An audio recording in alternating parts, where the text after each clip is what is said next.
বাচ্চাওয়ালা চাচাতো ভাইয়ের সাথে বিয়ে ঠিক করা হয়েছে বাড়ির মেঝো মেয়ে সিরাতের। চাচাতো ভাই যে কিনা গুনে গুনে তার চেয়ে 14 বছরের বড়। তার চাচাতো ভাই রওনক শিকদার, বয়স 33 বছর। 9 বছরের একটা ছেলে আছে, নাওয়াত নাবিল। ডিভোর্সি রওনক পেশায় একজন ডাক্তার। ছেলেকে নিয়ে সে ঢাকাতে থাকে। সকালে বাবা চাচাদের জরুরি তলব, ছেলেকে নিয়ে সন্ধ্যায় হাজির হয় রওনক শিকদার। বাসায় ঘরে বসে জরুরি বৈঠক। বৈঠকের শেষ হয় বিয়ের সিদ্ধান্তের মাধ্যমে। ইতিমধ্যে সিরাতকেও জানানো হয়েছে সে কথা। সিরাত নিজের রুমে বসে পায়চারি করছে। সবার খাওয়া শেষে যে যার রুমে চলে যায়। সিরাতও কল লাগায় রওনকের ফোনে। রিং হতেই রিসিভ হয় সে কল, যেন ওপাশের ব্যক্তিটি জানতো কল আসবে। আসসালামু আলাইকুম। ওয়ালাইকুম আসসালাম। ভাইয়া, আমি সিরাত। বুঝেছি, বলো। একটু কথা ছিল ভাইয়া। সামনাসামনি বলতে পারলে ভালো হতো। ওকে, নাবিলকে ঘুম পাড়িয়ে কল দেব। ছাদে চলে এসো। আচ্ছা, রাখছি। হুম। বাবার কোলে মাথা রেখে পরম শান্তিতে ছুঁয়ে আসেন নাবিল। সে বছরে 2বার আসে দাদার বাড়ি, তাও শুধু 2 ঈদে। এবার সে কেন এসেছে জানে না, কারণ এখন তো ঈদের সময় নয়। ছোট্ট মনে তার অনেক প্রশ্ন। এ বাড়িতে আসলে সে খুব খুশি হয়। এখানে দাদা দাদিরা আছে, ফুপি চাচুরা আছে, আরও আছে তার খেলার গুটি কয়েক সঙ্গী। সে বারবার বাবার মুখের দিকে তাকায়, আবার চোখ নামিয়ে ফেলে। ছেলের এহেন কৌতূহল মিশ্রিত চেহারা রওনকের নজরে এলো। সে বলে, কিছু বলবে সোনা? উপর নিচ মাথা ঝাঁকিয়ে সায় জানায় নাবিল আর বলে, আচ্ছা বাবা, এখন তো ঈদের সময় নয়, তাহলে আমরা এখন দাদাইয়ের বাড়িতে কেন এসেছি? স্কুলেও তো ছুটি দেয়নি। কেন, তুমি খুশি নও এসে? হ্যাঁ, ভীষণ খুশি। কিন্তু তুমি তো বলো স্কুল বন্ধ দিলে কোথাও যাওয়া যাবে না, পড়ায় ঘাটতি হবে। আমার স্কুল, তোমার হাসপাতালেও তো ছুটি হয়নি, তাহলে কেন এসেছি?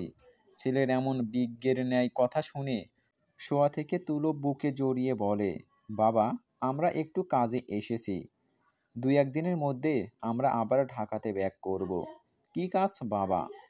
এটা বড়দের কাজ শোনা। তুমি তো ছোট, তাই তোমার শুনতে হয় না। তবে মনে রাখবে, বাবা যাই করবে নাবিল সোনার ভালোর জন্যই করবে। নাবিল সোনা কষ্ট পাবে এমন কিছুই বাবা করবে না। এখন ঘুমাও, অনেক রাত হয়েছে। আর কথা না, ভদ্র বাচ্চার মতো বাবার কথা মেনে নিয়ে গলা জড়িয়ে বুকে মুখ গুজে শুয়ে থাকে। একটা সময় ঘুমিয়ে যায়। রৌনক যখন বুঝতে পারে ছেলে ঘুমিয়েছে, তখন আস্তে করে শুয়ে দিয়ে নেমে আসে বিছানা থেকে। কল দেয় একটা নাম্বারে। রিসিভ হতেই বলে, 5 মিনিটে ছাদে এসো। কল কেটে ওয়াশরুমে ঢুকে ফ্রেশ হতে। এদিকে রৌনকের কল পেয়ে লাফ দিয়ে বিছানা থেকে নেমে চুলটা কোনো রকম ঠিক করে ছাদে দৌড় দেয়।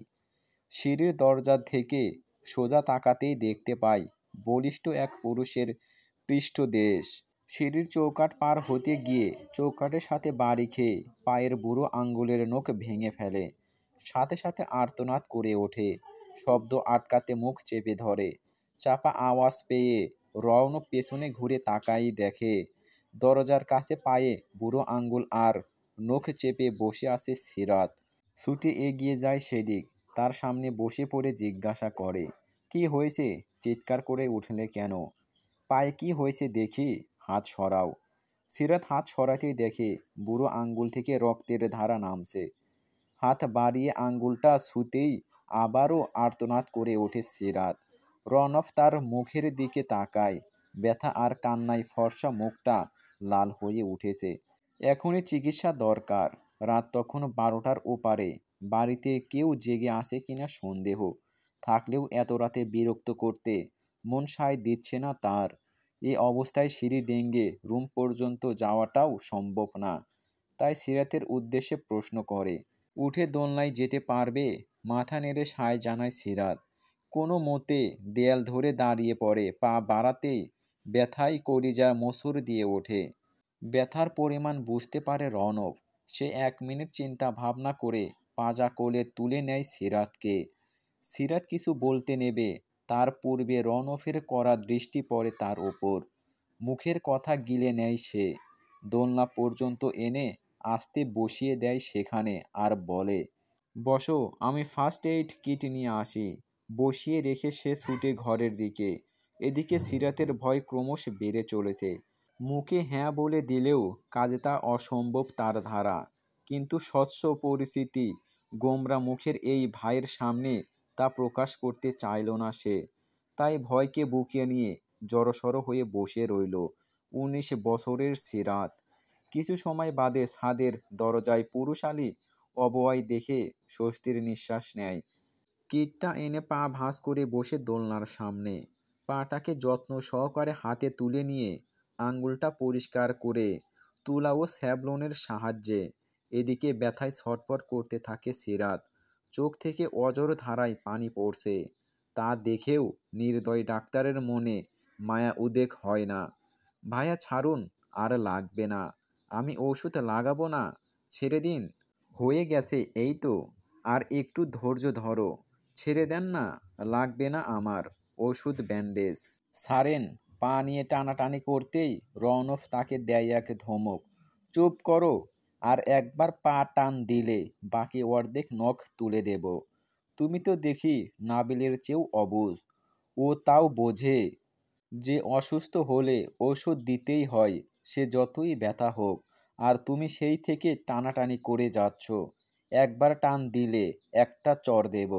ধমক খেয়ে চুপসে যায় সে। রওনক আবারও নিজের কাজ শুরু করে। এবার আর সিরাত টানাটানি করে না, তবে ব্যথা ও জ্বলনিতে পা নড়াচড়া করে। এতেই কড়া দৃষ্টি নিক্ষেপ করে সিরাতের দিকে। প্লিজ, আর না। ব্যথা লাগে তো? হয়ে এসেছে বাবু। তুমি চুপ থাকলে তো এত সময় লাগে না। ২ মিনিট দাও। চোখ বন্ধ করো। চোখ খুলে দেখবে হয়ে গেছে ব্যান্ডেজ বাঁধা। এমন আদরে সম্বোধনে একটু লজ্জা পায় সে। তবে তা চেপে রেখে তার কথা মতো সে চোখ বুজে নেয়। ব্যথা পেলেও আর চোখ খোলে না। পায়ে ব্যান্ডেজের প্যাচ দিতেই রৌনকের হাত খামচে চোখ খিচে নেয়। হাতের দিকে তাকিয়ে গম্ভীর মুখশ্রীতে হালকা হাসির ঝিলিক দেখা দেয়। তবে তা সাময়িক, সাথে সাথে আবার মিলিয়ে যায়। নিজের কাজ শেষ করে উঠে দাঁড়ায়। সামনের মানুষটা সরতেই চোখ মেলে তাকায় সিরাত। পায়ের বুড়ো আঙ্গুল সাদা কাপড়ে মোড়ানো, আর রওনক দাঁড়িয়ে আছে সামনে উল্টো পিঠ ঘুরে রেলিং ধরে। সে অবস্থাতেই প্রশ্ন করে, যা বলতে চেয়েছিলে তা কি এখন বলবে, নাকি রুমে যাবে? হঠাৎই বিয়ের বিষয়টা মাথা চাড়া দিয়ে উঠতেই সে নড়ে চড়ে বসে। যা বলতে এসেছিল তা সব গুলিয়ে ফেলেছে। কিন্তু কথাগুলো তো না বললেই নয়। যা বলতে চাও নির্ভয়ে বলো। আমি জানি তুমি বিয়ের বিষয়ে কথা বলবে। এটা দুইজনেরই জীবন মরণের প্রশ্নের মতো। তাই কোনো জড়তা না রেখে বলে ফেলো। না মানে, আপনি কি বিয়েতে রাজি? মিনমিন স্বরে বলে। জোরে বলো, আমার চোখে চোখ রেখে কথা বলো। মিনমিনে স্বভাবের মানুষ আমার পছন্দ নয়। এই সাহস নিয়ে আমার বউ হতে এসেছো? লাস্টের কথাটুকু শুনেই তড়িৎ গতিতে মাথা তুলে তাকায় রওনকের দিকে। বলে, আপনি কি বিয়ে করবেন? বিয়ে করব না কেন? বয়স হয়েছে। এক বউ গেছে কতদিন হলো, আর কতদিন একা থাকবো? এবার একটা বউ দরকার। আমি তা বলিনি। আমি বলেছি বাবারা যে আমাদের বিয়ে ঠিক করেছে, এতে আপনি রাজি কি না? রাজি না হওয়ার কি আছে? মেয়ে সুন্দর, নরম সরম তুলতুলে, বয়স কম। এমন সুযোগ কে হাতছাড়া করতে চাইবে বলো? তোমার বাবা চাচারা যে তাদের এতটুকু মেয়ে আমার মতো বয়স্ক লোকের হাতে তুলে দিতে চাইবে, এটা তো আমার কাছে স্বপ্ন। এমন লাগামহীন কথা শুনে সিরাতের মুখ লাল হয়ে উঠল। রণব ঘাড় ঘুরিয়ে তার মুখের দিকে তাকায়। লজ্জা লজ্জা মুখটা দেখতে ভালোই লাগছে। হালকা হেসে দিল। বলল, তুমি কি রাজি? না মানে? রৌনক এবার সোজা হয়ে তার দিকে তাকিয়ে দাঁড়িয়ে বলে, ইতস্তত করো না। যা বলার এখনই বলো। বিয়ের পর কিন্তু শুনতে পারবো না যে আমি বিয়েতে রাজি ছিলাম না। বউ আমার বউয়ের মতোই চাই। সিরাত মাথা তুলে তাকায়, দোনামোনা করে বলে, আমার এক জায়গায় বিয়ে ঠিক হয়েছিল। হুম, তারপর? সবই ঠিক ছিল। ছেলের নাম ছিল জাবের। সে প্রায়ই আমাকে কল দিত। কথা হতো আমাদের মাঝে। বিয়ে ঠিক হওয়ার 5 মাসের মাথায় বিয়ে হবার কথা ছিল। তারপর সে আমার সম্পর্কে সব জানতো। আমি জানিয়েছিলাম। বলেছিলাম সে যেন তার মা বাবাকে জানায়। কোন বিষয়? আমি কখনো মা হতে পারবো না। আচ্ছা, তারপর সে কি জানিয়েছিল তার বাবা মাকে? সিরাতের চোখ নামিয়ে নেয়। চোখ ভারী হয়ে উঠেছে তার। লজ্জা অপমান তাকে ঘিরে ধরেছে। তাকাও আমার দিকে। চোখে চোখ রেখে কথা বলো। নিশ্চুপ। এই, তাকাও আমার দিকে। সিরাত মাথা তুলে, চোখ ভর্তি তার পানি। কথা আটকে আসছে। বলো, আমি শুনতে চাচ্ছি। সে কি জানিয়েছিল? না, সে বলেনি। আমাকে মিথ্যা বলেছে। বলেছে? আমি বলেছি তাদের কোনো সমস্যা নেই। তারা নাতি চায় না, তারা বৌমা চায়। আমিও বোকার মতো মেনে নিলাম। কথা চলতে থাকে। বিয়ের কিছুদিন আগে তারা জেনে যায় বিষয়টা। তারা বাবাকে ফোন করে যা নয় তাই বলে অপমান করেছে। বাবা অপমানে মা সেদিন অনেক কথা শোনায় আমাকে। বলে, আমি কেন জাবেরকে বলিনি এ কথা। আমি তো বলেছি। জাবেরও সেটা কৌশলে অস্বীকার করলো। তাই বাবা সেদিন তাদের বলেছে আমাকে এ বছরের মধ্যেই বিয়ে দিয়ে দেখাবে। তুমি কি রাজি, নাকি চাপে পড়ে মেনে নিচ্ছ? তোমার উপর কোনো দায় নেই এই বিয়েটা করার। কেউ কিছু বলবে না। আমি দেখব সবটা। তুমি শুধু একবার বলো। সিরাত চিন্তায় পড়ে যায়। কি করবে সে? একদিকে বাবার কথা, অন্যদিকে নিজের সিদ্ধান্ত। সে কি সিদ্ধান্ত নেবে সে তো নিজেই বুঝতে পারছে না রাজি কিনা। সিরাতের চিন্তিত মুখ দেখে বলে, কোনো চাপ নেই। তুমি সময় নাও, ভাবো। যদি মনে হয় বিয়েটা তুমি করবে, তাহলে আমার আর আমার ছেলের জীবনে তোমাকে স্বাগতম। আর যদি না করতে চাও, তোমার ওপর আসা সব ঝড়কে আমি রণব শিকদার মোকাবেলা করব। কথা দিলাম। এবার ঘরে যাও। আমি 2 দিন আসি।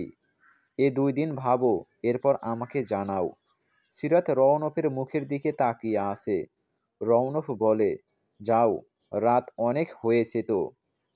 আমি আসি তো, এত চিন্তা করতে হবে না। ভরসা করতে পারো আমাকে। সিরাত ধীরে ধীরে জায়গা ত্যাগ করে। রওনক রেলিং ধরে ঘুরে তাকায় আকাশের দিকে। ডুব দেয় অতীতে। চোখের সামনে ভেসে ওঠে তার দুষ্টু মিষ্টি ভরা একটা সংসার। একটা ঝড়, তারপর সব এলোমেলো। এই যে জগতের কাছে রওনক শিকদার একজন গোছালো পুরুষ। সিঙ্গেল ফাদার হিসাবে সবার চোখে সেরা। ক্যারিয়ারের দিক থেকে সফল। আসলেই কি তাই? সারাদিনের গোছালো পুরুষটাকে সবাই দেখে। দিন শেষে বিছানায় গা এলিয়ে দেওয়া অগোছালো নিঃসঙ্গ রওনক শিকদারের খোঁজ কেউ করে না। মুখে যতই বলুক সে রাজি এই বিয়েতে। আসলেই কি তাই? এই প্রশ্ন তো ঘুরছে তার মনেও। এক চিলতে সুখের ছোঁয়া পাওয়ার আশা, অন্যদিকে হতাশা ভরা বুকের হাহাকার। দুইটার মাঝে রওনক শিকদারের মন চাপা পড়ে আসে। কি করবে সে? সকাল সকাল হাঁটতে বের হয়েছে রওনক। রামিম ও ছোট চাচা ইখতিয়াক বাড়িতে থাকলে মাঝে মাঝেই এভাবে সকালে বেরিয়ে পড়ে হাঁটতে। ছুটির দিন হলে তো কথাই নেই। কোনো ধরা বাঁধা সময় থাকে না। যত খুশি ঘোরাফেরা। তিনজনের সম্পর্ক বন্ধুত্বর মতো। ইখতিয়াস বয়স 38-এর কোঠায়। পেশায় একজন ব্যাংকার। বিয়ে করেছেন। আছেন 2 যমজ ছেলে মেয়ে, ইয়ান আর ইয়াস। তাদের বয়স 10 বছর। রামিম পারিবারিক ব্যবসায় দেখাশোনা করে চাচা ও বাবার সাথে। বয়স 29। বিয়ে করেছেন, কোনো সন্তান নেই। ইখতিয়াক বলল, কি ভাবলি? কি নিয়ে? রামিম বলল, তোমার বিয়ের কথা বলেছে কাকাই। ও, বুঝতে পারছি না কি করব। কাল সিরাতের সাথে কথা হলো। ও আছে দোলাচলে। কি করবে বুঝতে পারছে না হয়তো। মেজো কাকা কাকি হয়তো ওকে চাপ দিচ্ছে। আর বলো না, সেদিন কাকি কি ঝগড়া টাইনা দিয়েছে মেয়েটাকে, যেন ওই সমস্যাটা ও নিজে তৈরি করেছে। ইখতিয়াক বলল, খারাপ লাগে মেয়েটার মুখের দিকে তাকাতে।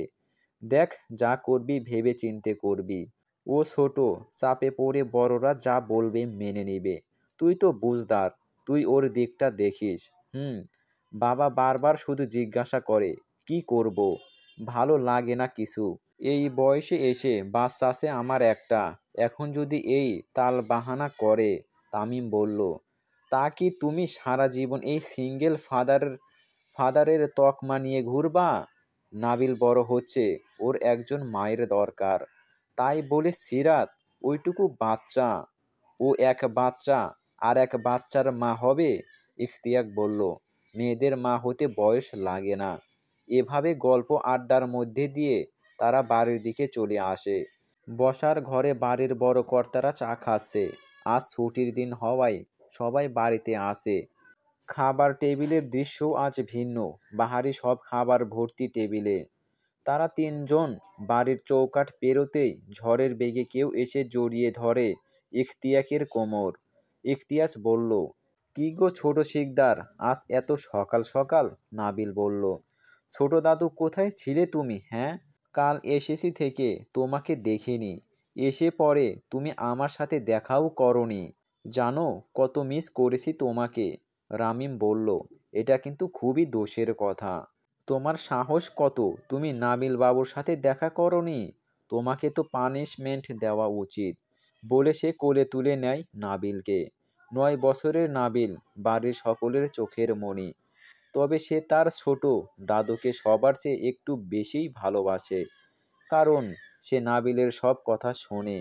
তাকে কেউ বকলে ছোট দাদু তাকে বকা দেয়। তার রাগী বাবাকেও বকে দেয়। হাত বাড়িয়ে রওনক ছেলেকে নিজের কোলে নেয়। বলে, তুমি দাঁত ব্রাশ করেছো বাবা? হ্যাঁ বাবা। এখন তুমি ফ্রেশ হয়ে এসো, ক্ষুধা পেয়েছে, খাবো। তুমি খেয়ে নাও দাদুদের সাথে। বাবার একটু সময় লাগবে। না, তুমি এসো, আমি অপেক্ষা করছি তোমার জন্য। রওনক নাবিলকে নামিয়ে দিয়ে চলে যায় নিজের ঘরে। ছেলে তাকে ছাড়া কখনোই খেতে চায় না।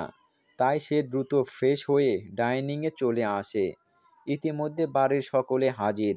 সবার মাঝে সিরাতকে দেখে সে জিজ্ঞাসা করে, পায়ে ব্যথা কমেছে? সিঁড়ি ডেঙ্গে আসলে কেন? রাতে জ্বর এসেছিল? সিরাত বলল, না ভাইয়া, জ্বর আসেনি। ব্যথা আছে, কিন্তু তেমন সমস্যা হচ্ছে না। রনফ বলল, খাওয়ার পরে ব্যথার ওষুধ খেয়ে নেবে। সবাই খাওয়ায় মনোযোগ দেয়। নাবিল এখানে এসে অনেক খেলার সঙ্গী পেয়েছে। ইনান, ইয়াস, আরও আশেপাশের কিছু বাচ্চা আছে। তাই খাওয়ার মাঝে তাড়াহুড়া করছে। কেননা খাওয়ার শেষে তারা বাড়ির পেছনের বাগানে যাবে খেলতে। রনফ ছেলের এমন তাড়াহুড়া দেখে আর চোখে তাকায় তার দিকে। বলে, কোনো সমস্যা হয়েছে খেতে? না বাবা, কোনো সমস্যা নেই। তাহলে তাড়াহুড়া করছো কেন? শান্ত হয়ে বসে খাও। এখানে এসে একটু বেশিই দুষ্টুমি করছো তুমি। সব কাজে তোমার অনিয়ম করছো। বাড়ির এরিয়ার বাইরে যেতে না দেখি যেন। বাবার কথায় দমে যায় নাবিল। খুবই নিচু স্বরে পাশে বসা ছেলের উদ্দেশ্যে কথাগুলো বলে। তার মতে বাচ্চাদেরও আত্মসম্মান রয়েছে। ভরা সবাই বসে তাদের বকাঝকা করলে তাদের মস্তিষ্কে খারাপ প্রভাব পড়ে। নাবিলকে সে বকে কম, বোঝায় বেশি। আর বকলেও তা একান্তে, কারো সামনে নয়। এদিকে সিরাতের মা তার পায়ের এহেন দশা দেখে রেগে যায়। মেয়েটা তার কথার আচার আচরণে শান্তশিষ্ট হলেও চলাফেরা কাজে কর্মে ভীষণ চটপটে। তাই প্রায়ই এইসব দুর্ঘটনার শিকার হয় সে। সায়রা বেগম, সিরাতের মা, চোখ কই থাকে তোর? বয়সে ভার হয়েছে, বুদ্ধিতে ধার হয় না কেন? দেখে শুনে চলা যায় না? মিথিলা, রামিমের স্ত্রী, আম্মা, এত লোকজনের মাঝে এভাবে বকাবকি করো না। ভাইরা আছে তো এখানে, কি ভাববে? সে বোধ যদি তোমার ননদের হতো, তাহলে তো কাজকর্মে করার আগে ভেবে চিন্তে করতো। ওর এসব নির্বোধের মতো কাজের জন্যই একটা বিয়ে ভাঙলো। এবার এটাও যাক, ভালোই হবে। যত জ্বালা সব আমার। বলে সে ডাইনিং রুম ত্যাগ করে ঘরে চলে যায়। কথাগুলো নিচু স্বরে বলাতে কথাগুলো কেবল চেয়ারে বসা সিরাত ও তার পাশে দাঁড়ানো ভাবি মিথিলার কানেই গিয়েছে। অন্যরা নিজ নিজ কথাবার্তায় ব্যস্ত। সিরাত কোনো রকম 2-4 লোকমা খেয়ে হাত ধুয়ে উঠে পড়ে। সিরাতকে উঠতে দেখে পাশে বসা রামিম তার দিকে তাকায়। বোনের ভার মুখ দেখেই বুঝে নেয় মা কিছু বলেছে তাকে, কিছু জিজ্ঞেস করবে। তার পূর্বে স্ত্রী মিথিলা চোখের ইশারায় চুপ থাকতে বলে। আরাফাত, সিরাতের বাবা, কি হলো? ও চলে গেল যে? কিছুই তো খেলো না। মিথিলা বলল, বাবা, ওর শরীর একটু খারাপ, তাই খায়নি। আমি পরে গিয়ে খাইয়ে দিয়ে আসবো। আপনি চিন্তা করবেন না। আরাফাত সাহেব আর কিছু বললেন না। ছোট নাবিল, সে এত সময় সবটাই পরোক্ষ করে দেখেছে। সব না বুঝলেও সিরাতের মুখ ভার দেখে বুঝেছে তার ফুপির শরীর খারাপ। এসেছে থেকে এখন পর্যন্ত তার সাথে ঝগড়া করেনি, তাই তার মনটাও ভালো নেই। তাই সে খাওয়া শেষ করে উঠে সোজা চলে যায় সিরাতের ঘরে। দরজা চাপানো থাকায় টোকা দেয়। তার বাবা বলেছে, কারো অনুমতি ছাড়া কারো জিনিস ধরতে হয় না, বা কারো ঘরে প্রবেশ করতেও হয় না। দরজায় টোকা শুনে জানালার ধারে বসা সিরাতের ধ্যান ভঙ্গ হয়। সে ভেতরে আসার অনুমতি দেয়। সিরাত দেখে ছোট্ট নাবিল গুটি গুটি পায়ে সে তার দিকেই এগিয়ে আসছে। দুই হাত কোমরে বেঁধে সিরাতকে বলে, মিশু ফুপি, তুমি খাবার না খেয়ে চলে আসছো কেন? সিরাত বলল, তোরে বলবো কেন? তোর জেনে কি লাভ? নাবিল বলল, তোমার এত বড় শরীর, সেটা চালাতেও তো পেট ভরে খেতে হবে। তা যদি না খাও, তুমি তো অসুস্থ হয়ে যাবে। এরপর ডাক্তার ইঞ্জেকশন দিলে বুঝবে মজা। খুব মজা, তাই না? হুম। তুমি ইঞ্জেকশন নিয়ে কাঁদবে, আমি দাঁড়িয়ে দাঁড়িয়ে দেখব। মজা না তা? কথা বাদ, তুমি বলো খাওনি কেন? শরীর ভালো লাগছে না তাই। জ্বর তোমার? কই দেখি। নাবিল হাত বাড়িয়ে কপালো গলা চেক করে দেখে। হালকা জ্বর, তাই মুখে রুচি নেই। দাঁড়াও, বাবাকে বলি তোমাকে ঔষধ দিতে। খেলে দেখবে তুমি সুস্থ হয়ে যাবে। রাগ তোর ডাক্তারি, ডাক্তারের ছাও ডাক্তারি করতে আসছে। শোন, বিকেলে এক জায়গায় যাব, যাবি আমার সাথে? তোমার সাথে গেলে আমার লাভ। এইটুকু বয়সে লাভ ক্ষতির কি বুঝিস তুই? যাবি কি না বল? যাব, কিন্তু একটা শর্ত আছে। কি? আইসক্রিম খাওয়াতে হবে। সি নাবিল, তোর বাপ না একজন সৎ ডাক্তার, তার ছেলে হয়ে তুই ঘুষ খাবি? তোর বাপকে বলি। চুপ থাকো তুমি, বাবাকে বললে ভালো হবে না কিন্তু। যাহ, বলবো না। আইসক্রিমও খাওয়াবো। যাবে কিন্তু। আর এটা কিন্তু টপ সিক্রেট, কাউকে বলবি না। আচ্ছা, বলবো না। তুমি ইনাকে বাদ দিয়ে আমাকে নিচ্ছ? ওই দুইটা পেট পাতলা সব বলে দেয়। শোন, বিকেলে ঘুমাই যাস না, রেডি হয়ে থাকিস। আমি সিগন্যাল দিলেই বাড়ির বাইরে চলে যাবি, বাগানের দিকে থাকিস। আচ্ছা, কিন্তু বাবাকেও বলবো না। হ, যা গিয়ে বল তোর বাপকে। তোর কানও ছিঁড়বে, সাথে আমারটাও। আচ্ছা, বলবো না। নাবিল বেরিয়ে আসে সিরাতের রুম থেকে। বের হতেই বাবাকে সামনে দেখে একটু থতমত খায়। রওনক জিজ্ঞাসা করে, এখানে কি করো? মিশুকে দেখতে এসেছিলাম। ও অসুস্থ তো তাই। তো কি দেখলে মিশু সুস্থ? হুম, কিন্তু কম সুস্থ। চেক করে দেখলাম হালকা জ্বরও আসে, তাই মুখে রুচি নেই। তুমি একটু ওকে ওষুধ দিও তো, কিছু খেতে পারছে না। সুস্থ না থাকলেও তো বিকেলে যেতেও পারবে না। কোথায় যাবে? বাবা, আমি। রুমের বাইরে কথাবার্তা শুনে বেরিয়ে আসে সিরাত। এসে এমন মুখ ফসকে বলা কথা শুনে ঘাবড়ে যায়। সাথে নাবিলকে টেনে নিজের কাছে এনে বলে, আরে ভাইয়া, বাগানে যাওয়ার কথা বলেছে ওকে। আপনি যান, আপনাকে চিন্তা করতে হবে না। আমি এখন সুস্থ। আপনি চিন্তা মুক্ত থাকেন। চিন্তা কে করছে? আমি কেন তোমার চিন্তা করতে যাব? এমন মুখের ওপর অপমান শুনে লজ্জা পায় সিরাত। পরিস্থিতি সামাল দিতে গলা খেকারি দিয়ে বলে, হ্যাঁ তাই তো। এ নাবিল, চল, কথা আছে তোর সাথে। আপনি যান ভাইয়া, বলে বোকা বোকা হেসে নাবিলকে টেনে ঘরে নিয়ে দরজা বন্ধ করে দেয়। নাবিল এত সময় না বুঝলেও যখন বুঝলো সে ভুল জায়গায় ভুল কথা বলে ফেলেছে, ততক্ষণে অনেক দেরি হয়ে গেছে। সামনে সিরাত ফুঁসছে। নাবিল হেসে বলে, মিশু, রাগ করো না, আমি বুঝতে পারিনি এভাবে মুখ ফসকে যাবে। তা বুঝবি কেন? এখনই দিচ্ছিলি সব নষ্ট করে। যদি বলে দিতে আমরা বাইরে যাব। আর এ কথা বাড়ির অন্যদের কানে গেলে আমাকে কত কি বলতো জানিস? একে তো পায়ের এই অবস্থা, তার ওপর বিয়ের ঝামেলা, লাস্টের কথাটুকু বিড় করে বলে। তার ওপর আবারও নাবিলের দিকে তাকিয়ে বলে, শোন, মুখে সুপার ক্লু লাগিয়ে নে, যেন কথা কোনোভাবেই মুখ ফসকাতে না পারে। যদি এ কথা কারো কানে যায় নাবিল, তুই শেষ। নাবিল বলল, আরে প্যারা নাই মিশু, এ কথা কেউ জানবে না। হয় তুই এত বড় প্যারা, যা এখন সময় মতো চলে আসিস। নাবিল বেরিয়ে যায় ঘর থেকে। সিরাত যাবে তার বান্ধবীর বাড়ি। সে এই বিপদে আর কাউকে ভরসা করতে পারছে না, তাই শেষ ভরসা তার প্রিয় বান্ধবী ইলা। তার থেকে পরামর্শ নিতে যাবে সে। প্ল্যান মোতাবেক বিকেলে সবার চোখ ফাঁকি দিয়ে চলে যায় নাবিল ও সিরাত।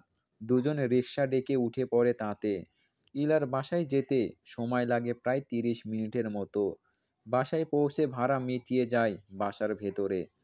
নাবিল ভেবে পাচ্ছে না মিশু এখানে কেন এনেছে তাকে। তার এত ভেবে কাজ নেই, তাকে আইসক্রিম দেওয়া হবে, এতেই সে খুশি। ইলা আর সিরাত বেলকুনিতে বসে আছে। নাবিল রুমে আসে। বসে বসে সিরাতের ফোনে গেম খেলছে। ইলা বলল, এবার বল সমস্যা কি? সিরাত বলল, দোষ, আব্বু আবার বিয়ে ঠিক করেছে আমার। ইলা অবাক হয়, 2 দিন আগে বিয়ে ভাঙলো, এর মধ্যে আবার? ইলা বলল, বলিস কি, এত তাড়াতাড়ি পাত্র পেল কই? সিরাত বলল, পাত্র তো বাড়িতেই ছিল। মুখ গোমরা করে বলে ইলা, বাড়িতে কে আবার? এক তো তোর ভাই, তোর একটা ফুফাতো ভাই, শুনেছি তারও তো প্রেমিকা আছে।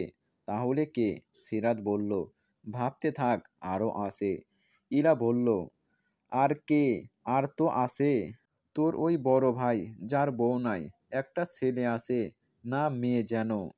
ইলা বলল, তোর সাথে যে পুচকে আইটেম আসলো, ওইটা কে রে? সিরাত বলল, ভাইয়ের ছেলে, বিয়ে হলে হবে নিজের ছেলে।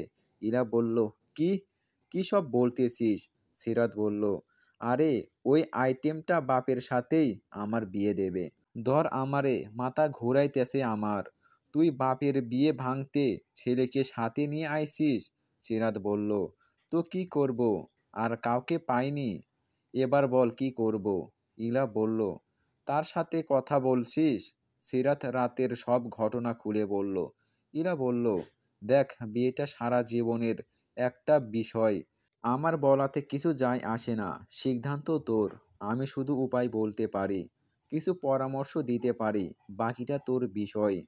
তুই তাকে ছোট থেকে চিনিস, জানিস, তার বিয়ের সংসার সবই দেখেছিস, কেন ডিভোর্স হয়েছে তাও জানিস।